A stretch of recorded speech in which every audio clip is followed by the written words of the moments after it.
കൊല്ലത്തെ കല്ലട ഇറിഗേഷൻ പ്രോജക്റ്റിന്റെ സെക്ഷൻ ഓഫീസിൽ മോഷണം നടത്തിയ പ്രതി പിടിയിൽ. തമിഴ്നാട് ചെങ്കോട്ട സ്വദേശി ഇസക്കി രാജയാണ് അറസ്റ്റിലായത്.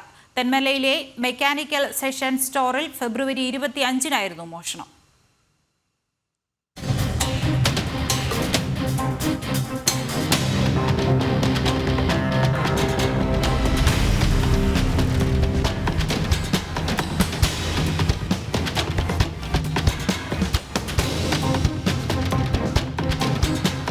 കല്ലട ഇറിഗേഷൻ പ്രൊജക്ടിന്റെ സെഷൻ ഓഫീസിൽ ജീവനക്കാരനില്ലാത്ത സമയത്താണ് മോഷണം നടന്നത്.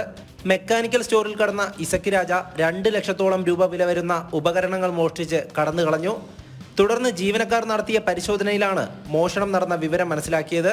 പരാതിയുടെ അടിസ്ഥാനത്തിൽ തെന്മല പോലീസ് CCTV ദൃശ്യങ്ങൾ പരിശോധിച്ചപ്പോഴാണ് പ്രതിയെ തിരിച്ചറിഞ്ഞത്.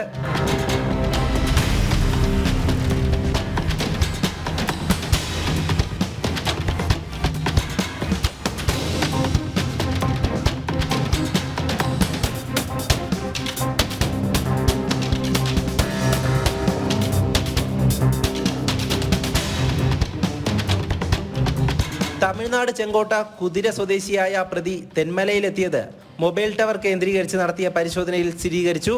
അന്വേഷണം നടക്കുന്നതിനിടെ ബൈക്ക് തിരികെ എടുക്കുന്നതിനായി ഇയാൾ വീണ്ടും തെന്മലയിലെത്തി. തുടർന്ന് പിടിയിലായ ഇസക്കി രാജയെ പോലീസ് ചോദ്യം ചെയ്തപ്പോൾ പ്രതി കുറ്റസമ്മതം നടത്തി.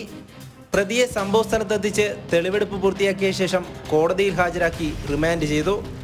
ജനം, കൊല്ലം.